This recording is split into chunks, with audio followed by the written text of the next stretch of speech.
ರಾಜಕೀಯ ಲಾಭಕ್ಕಾಗಿ ಆಪರೇಷನ್ ಸಿಂಧೂರನ್ನ ಬಹಿರಂಗವಾಗಿಯೇ ಬಿಜೆಪಿ ಬಳಸ್ತಾ ಇರುವಾಗ ಮೋದಿ ಸರ್ಕಾರ ಆ ಬಗ್ಗೆ ಏನೇ ಕೇಳಿದ್ರು ಕೆರಳೋದು ಯಾಕೆ?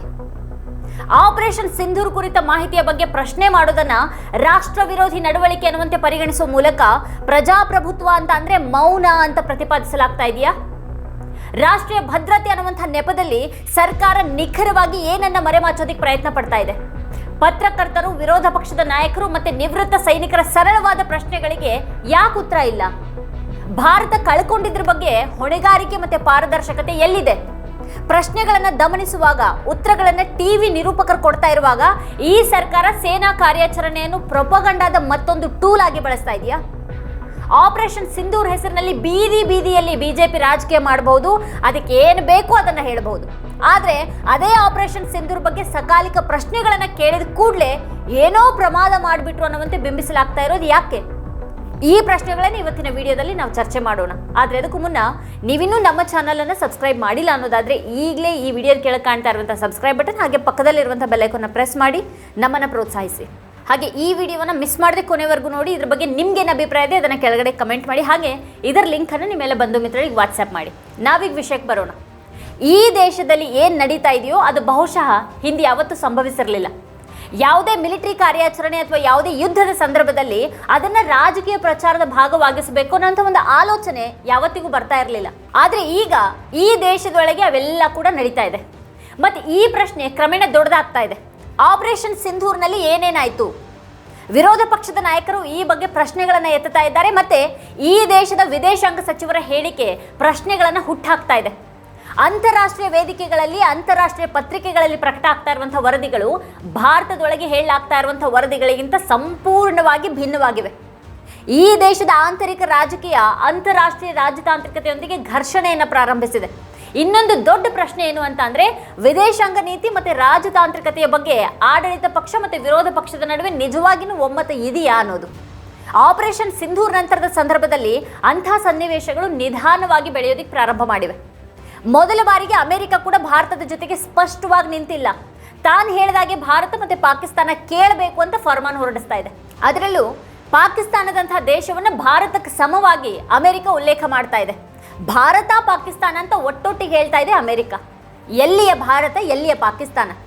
ಆರ್ಥಿಕತೆಯಲ್ಲಿ, ಮಿಲಿಟರಿಯಲ್ಲಿ, ರಾಜತಾಂತ್ರಿಕತೆಯಲ್ಲಿ, ವಿಜ್ಞಾನದಲ್ಲಿ, ಕಲೆಯಲ್ಲಿ, ಕೈಗಾರಿಕೆಯಲ್ಲಿ, ಉದ್ಯಮ ರಂಗದಲ್ಲಿ ಭಾರತಕ್ಕೆ ಪಾಕಿಸ್ತಾನ ಸರಿಸಾಟಿ ಆಗೋದಕ್ಕೆ ಸಾಧ್ಯ ಇದೆಯಾ?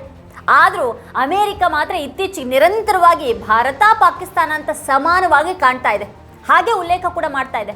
ಆದರೆ ವಿಪರ್ಯಾಸ ಅಂದರೆ ಅಮೆರಿಕದ ಈ ದ್ರೋಹದ ನಡೆಯನ್ನ ಭಾರತ ಸರ್ಕಾರ ವಿರೋಧ ಮಾಡ್ತಾನೆ ಇಲ್ಲ, ಅದ್ರ ಬಗ್ಗೆ ಏನೂ ಹೇಳ್ತಾ ಇಲ್ಲ. ಈ ಪ್ರಶ್ನೆ ಏನು ಅಂದರೆ ಆಪರೇಷನ್ ಸಿಂಧೂರ್ ಪ್ರಾರಂಭವಾಗುವ ಮೊದಲು ಪಾಕಿಸ್ತಾನಕ್ಕೆ ಅದನ್ನು ತಿಳಿಸಲಾಗಿತ್ತ? ಇದನ್ನ ಈ ದೇಶದಲ್ಲಿ IFS ಅಧಿಕಾರಿಯಾಗಿದ್ದ, ಈ ದೇಶದ ವಿದೇಶಾಂಗ ಕಾರ್ಯದರ್ಶಿಯಾಗಿದ್ದ ಮತ್ತೆ ಈಗ ವಿದೇಶಾಂಗ ಸಚಿವರಾಗಿರುವಂಥ S ಜೈಶಂಕರ್ ಹೇಳಿದ್ದಾರೆ. ಅವ್ರ ಮಾತುಗಳನ್ನು ತಿರುಚೋದಿಕ್ಕೆ ಸಾಧ್ಯನೇ ಇಲ್ಲ, ಯಾಕಂದ್ರೆ ಅದು ವಿಡಿಯೋದಲ್ಲಿ ರೆಕಾರ್ಡ್ ಆಗಿದೆ. ಅವ್ರು ಹೇಳಿದ 18 ಗಂಟೆಗಳ ನಂತರ ಸರ್ಕಾರದ ಪರವಾಗಿ ಅಭಿಪ್ರಾಯಗಳನ್ನು ಮಂಡಿಸುವಂತಹ ಪ್ರೆಸ್ ಇನ್ಫಾರ್ಮೇಷನ್ ಬ್ಯೂರೋ ಅಂದ್ರೆ PIB ಅವ್ರ ಹೇಳಿಕೆ ತಪ್ಪು ನಿರೂಪಣೆಯಾಗಿದೆ ಅಂತ ಹೇಳ್ತು. ರಾಹುಲ್ ಗಾಂಧಿ ಅವರು ಕೆಲವು ಪ್ರಶ್ನೆಗಳನ್ನು ಎತ್ತಿದಾಗ PIB ಸ್ಪಷ್ಟೀಕರಣವನ್ನು ನೀಡಿತು. ದೇಶದ ವಿದೇಶಾಂಗ ಸಚಿವರು ಮೊದಲು ಏನು ಹೇಳಿದ್ರು?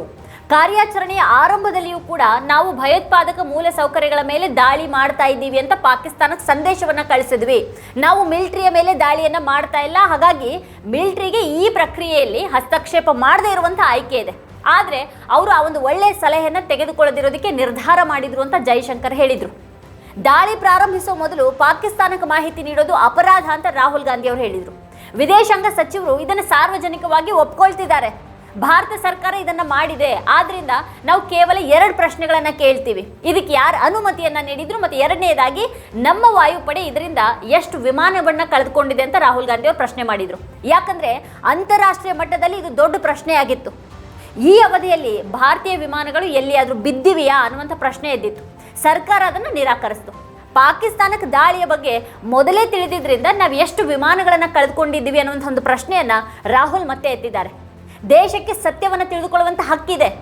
ಈ ಅವಧಿಯಲ್ಲಿ ವಿಶೇಷ ಸಂಸತ್ ಅಧಿವೇಶನವನ್ನು ಕರೀಬೇಕು ಅನ್ನುವಂಥ ಬೇಡಿಕೆ ಇದೆ. ಪಹಲ್ಗಾಮ್ ನಂತರ ಕರೆಯಲಾದಂಥ ಮುಖ್ಯ ಸರ್ವಪಕ್ಷ ಸಭೆಯಲ್ಲಿ ಪ್ರಧಾನಿ ಮೋದಿ ಹಾಜರಿರಲಿಲ್ಲ. ಆಪರೇಷನ್ ಸಿಂಧೂರ್ ನಂತರ ರಕ್ಷಣಾ ಸಚಿವ ರಾಜನಾಥ್ ಸಿಂಗ್ ಇತರ ಎಲ್ಲ ಪಕ್ಷಗಳಿಗೆ ಮಾಹಿತಿಯನ್ನು ನೀಡಿದ್ರೂ ಕೂಡ ಪ್ರಧಾನಿಯವರು ಹಾಜರಿರಲಿಲ್ಲ. ಈ ದೇಶದ ಪ್ರಧಾನಿ ಹೆಚ್ಚು ಕಡಿಮೆ ಈ ದೇಶದ ರಕ್ಷಣಾ ಸಚಿವರು, ಈ ದೇಶದ ವಿದೇಶಾಂಗ ಸಚಿವರು ಕೂಡ ಹೌದು. ಪ್ರತಿಯೊಂದು ಕೋನದಿಂದಲೂ ಕೂಡ, ಪ್ರತಿಯೊಂದು ದಿಕ್ಕಿನಿಂದಲೂ ಅವರು ಕೆಲಸ ಮಾಡ್ತಾರೆ. ಮತ್ತು ಭಾರತದ PMO ಕೂಡ ಅದೇ ದಿಕ್ಕಿನಲ್ಲಿ ಕಾರ್ಯನಿರ್ವಹಿಸುತ್ತೆ. ಕಳೆದ 11 ವರ್ಷಗಳಿಂದ ಹಾಗೆ ಕಾಣ್ತಾ ಬಂದಿದೆ. ಆದರೆ ಇವತ್ತು ಆ ಸ್ಥಿತಿ ಕಾಣ್ತಾ ಇಲ್ಲ. ನಮ್ಮ ದೇಶದಲ್ಲಿ ಸಂಘರ್ಷ ನಡೀತಾ ಇರುವಾಗ, ಪ್ರತಿ ದಾಳಿ ನಡೀತಾ ಇರುವಾಗ ಈ ದೇಶದ ವಿಪಕ್ಷ ಸರ್ಕಾರದ ಜೊತೆಗೆ ನಿಂತಿತ್ತು. ಏನು ಅಂತಂದ್ರೆ ಏನನ್ನು ಕೇಳಿಲ್ಲ. ಸರ್ಕಾರ ಏನು ಮಾಡಿದ್ರು ಕೂಡ ಅದರ ಜೊತೆಗೆ ನಾವಿದ್ದೀವಿ ಅಂತ ಒಗ್ಗಟ್ಟನ್ನು ತೋರಿಸ್ತು. ಈಗ ಕದನ ವಿರಾಮ ಘೋಷಣೆ ಆಗಿದೆ, ಸಂಘರ್ಷ ನಿಂತಿದೆ. ಈಗ ಸಹಜವಾಗಿ ಪ್ರಶ್ನೆಗಳಿದ್ದಿವೆ. ಯಾಕಂದ್ರೆ ಕದನ ವಿರಾಮ ಘೋಷಣೆಯು ಕೂಡ ನಿಗೂಢ ಆಗಿತ್ತು. ಅದ್ರ ಸುತ್ತಲೂ ಹಲವು ಪ್ರಶ್ನೆಗಳಿವೆ. ವಿರೋಧ ಪಕ್ಷದ ನಾಯಕರು ಮತ್ತು ವಿರೋಧ ಪಕ್ಷಗಳು ಆಪರೇಷನ್ ಸಿಂಧೂರ್ನ ಸತ್ಯವನ್ನ ತಿಳಿಯೋದಿಕ್ಕೆ ಪದೇ ಪದೇ ಪ್ರಶ್ನೆಗಳನ್ನ ಕೇಳ್ತಾ ಇದ್ರೆ, ಮತ್ತೆ ದೇಶದ ವಿದೇಶಾಂಗ ಸಚಿವರು ಅದರ ವ್ಯಾಪ್ತಿಯಲ್ಲಿದ್ರೆ ಜಗತ್ತು ಈ ಪ್ರಶ್ನೆಗಳ ಬಗ್ಗೆ ಯೋಚನೆ ಮಾಡೋದಿಲ್ವಾ? ಈಗ ಯಾರಾದರೂ ಅದನ್ನು ಅಂತಾರಾಷ್ಟ್ರೀಯ ಮಟ್ಟದಲ್ಲಿ ಹೇಗೆ ತೆಗೆದುಕೊಳ್ತಾರೆ? ಪಾಕಿಸ್ತಾನದಲ್ಲಿ ನಡೀತಾ ಇರುವಂಥ ದೂರದರ್ಶನ ಚರ್ಚೆಗಳನ್ನು ತೋರಿಸೋ ಮೂಲಕ ಕಾಂಗ್ರೆಸ್ ಈ ಒಂದು ಪ್ರಶ್ನೆಯನ್ನು ಎತ್ತೋದಿಕ್ಕೆ ಪ್ರಾರಂಭ ಮಾಡಿದೆ. ಭಾರತದ ವಿದೇಶಾಂಗ ಸಚಿವರ ಹೇಳಿಕೆ ಪಾಕಿಸ್ತಾನದ ಸುದ್ದಿವಾಹಿನಿಯಲ್ಲಿ ಹರಿದಾಡೋದಕ್ಕೆ ಪ್ರಾರಂಭಿಸಿದೆ ಮತ್ತು ಉತ್ತರಿಸದೆ ಹೋದರೆ ಪರಿಸ್ಥಿತಿ ಇನ್ನಷ್ಟು ಹದಗೆಡುತ್ತೆ. ಜೈಶಂಕರ್ ಅವರ ಹೇಳಿಕೆಯನ್ನು ಪಾಕಿಸ್ತಾನದ ಸುದ್ದಿವಾಹಿನಿಯಲ್ಲಿ ಚರ್ಚೆ ಮಾಡಲಾಗ್ತಾ ಇದೆ ಮತ್ತು ನಮ್ಮ ದೇಶವನ್ನು ಅಪಹಾಸ್ಯ ಮಾಡಲಾಗ್ತಾ ಇದೆ. ಪಾಕಿಸ್ತಾನದಂತಹ ದೇಶದಲ್ಲಿ ನಮ್ಮನ್ನು ಅಪಹಾಸ್ಯ ಮಾಡಲಾಗ್ತಾ ಇದೆ. ಪಾಕಿಸ್ತಾನಕ್ಕೆ ಮೊದಲೇ ಮಾಹಿತಿಯನ್ನು ನೀಡಿದ್ರಿಂದ ದೇಶಕ್ಕೆ ಏನು ನಷ್ಟ ಆಯಿತು, ದೇಶದ ಎಷ್ಟು ವಿಮಾನಗಳು ಬಿದ್ದವು ಮತ್ತು ಎಷ್ಟು ಭಯೋತ್ಪಾದಕರು ತಪ್ಪಿಸ್ಕೊಂಡ್ರು, ಇದನ್ನು ನಾವೆಲ್ಲರೂ ಕೂಡ ತಿಳಿದುಕೊಳ್ಳೋದು ಬಹಳ ಮುಖ್ಯ ಆಗುತ್ತೆ.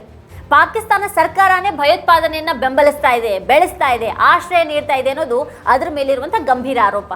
ಹಾಗಿರುವಾಗ ಆಶ್ರಯ ನೀಡ್ತಾ ಇರೋರಲ್ಲೇ ನಾವೀಗ ದಾಳಿ ಮಾಡ್ತಾ ಇದ್ದೀವಿ ಅಂತ ಹೇಳಿದ್ದು ಸರಿನಾ ಅನ್ನುವಂಥ ಪ್ರಶ್ನೆ ಇದೆ.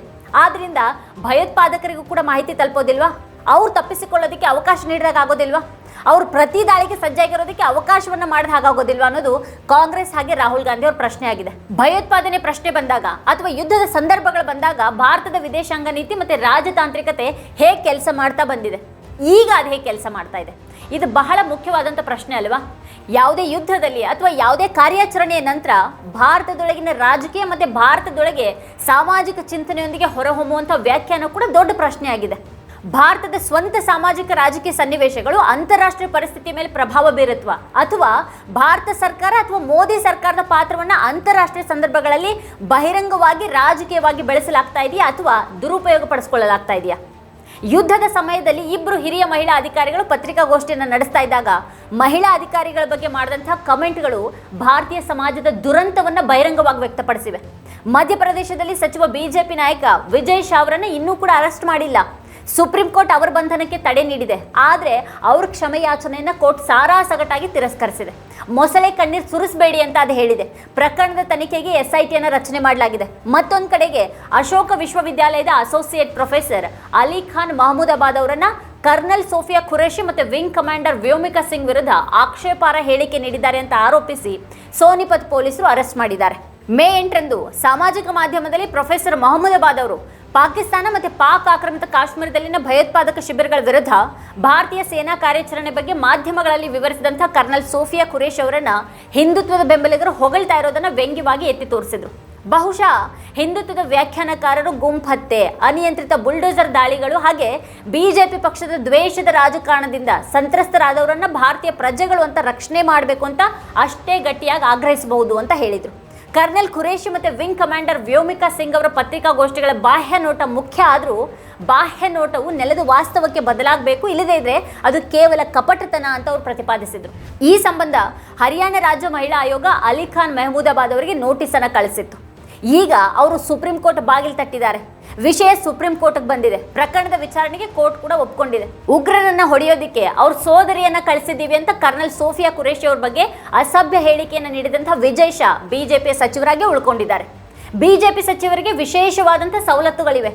ಸುಪ್ರೀಂ ಕೋರ್ಟ್ SITಯನ್ನು ರಚನೆ ಮಾಡಿದೆ. ಅವರು ಇನ್ನೂ ಕೂಡ ಆ ಹುದ್ದೆಯಲ್ಲಿದ್ದಾರೆ. ಇನ್ನು ಈ ನಡುವೆ ಅದೇ ಮಧ್ಯಪ್ರದೇಶ ಬಿಜೆಪಿ ಸರ್ಕಾರದ ಮುಖ್ಯಮಂತ್ರಿ ಜಗದೀಶ್ ದೇವಡ ಪ್ರಾಣ ಪಣಕ್ಕಿಟ್ಟು ದೇಶದ ಗಡಿ ರಕ್ಷಣೆ ಮಾಡುವಂಥ ಸೈನಿಕರು ಪ್ರಧಾನಿಯ ಕಾಲು ಬುಡದಲ್ಲಿದ್ದಾರೆ ಎನ್ನುವಂಥ ಒಂದು ಹೇಳಿಕೆಯನ್ನು ನೀಡಿ ತೀವ್ರ ಆಕ್ರೋಶಕ್ಕೆ ಕಾರಣ ಆಗಿದ್ದಾರೆ. ಆದರೆ ಅವ್ರ ವಿರುದ್ಧ ಕೂಡ ಯಾವುದೇ ಕ್ರಮ ಆಗಿಲ್ಲ. ಕ್ರಮ ಆಗುವಂಥ ಯಾವುದೇ ಲಕ್ಷಣಗಳು ಕೂಡ ಕಾಣ್ತಾ ಇಲ್ಲ. ಈ ದೇಶದಲ್ಲಿ ಸರ್ಕಾರಕ್ಕೆ ಪ್ರಶ್ನೆ ಕೇಳೋದು ಕಷ್ಟಕರ ಮತ್ತು ಸರ್ಕಾರಕ್ಕೆ ಉತ್ತರ ನೀಡೋದು ಇನ್ನೂ ಕಷ್ಟಕರ ಅನ್ನೋಂಥ ಒಂದು ಸನ್ನಿವೇಶದಲ್ಲಿ ಭಾರತದ ರಾಜಕೀಯ ಸಿಕ್ಕಾಕೊಂಡಿದೆ. ವಿರೋಧ ಪಕ್ಷಗಳು ಪ್ರಶ್ನೆಗಳನ್ನು ಎತ್ತೋದು ಕಷ್ಟ ಮತ್ತು ಸರ್ಕಾರ ನೀಡುವಂಥ ಉತ್ತರ ಗೊಂದಲಮಯ ಆಗಿದೆ. ಈ ದೇಶದಲ್ಲಿ ಇಂತಹ ಪರಿಸ್ಥಿತಿ ಯಾವತ್ತಿಗೂ ಇರಲಿಲ್ಲ. ಎಲ್ಲಾನು ನಮ್ಮ ಕಣ್ಣು ಮುಂದೆನೇ ನಡೀತಾ ಇದೆ. ದೇಶದಲ್ಲಿ ಏನಾಯಿತು ಅನ್ನೋದ್ರ ಬಗ್ಗೆ ಗೊಂದಲ ಇದೆ, ಏನು ನಡೀತಾ ಇದೆ ಅನ್ನೋದ್ರ ಬಗ್ಗೆ ಗೊಂದಲ ಇದೆ. ಇದೇ ಈ ಹೊತ್ತಿನ ಸ್ಪೆಷಲ್. ನೋಡ್ತಾ ಇರಿ ವಾರ್ತಾಭಾರತಿ. ನೀವಿನ್ನೂ ವಾರ್ತಾಭಾರತಿ ಯೂಟ್ಯೂಬ್ ಚಾನಲನ್ನು ಸಬ್ಸ್ಕ್ರೈಬ್ ಮಾಡಿಲ್ಲ ಅನ್ನೋದಾದರೆ ಈ ಕೂಡಲೇ ಸಬ್ಸ್ಕ್ರೈಬ್ ಮಾಡಿ, ಹಾಗೆ ಪಕ್ಕದಲ್ಲಿರುವಂಥ ಬೆಲ್ ಐಕಾನ್ನ ಪ್ರೆಸ್ ಮಾಡಿ ನಮ್ಮನ್ನು ಬೆಂಬಲಿಸಿ.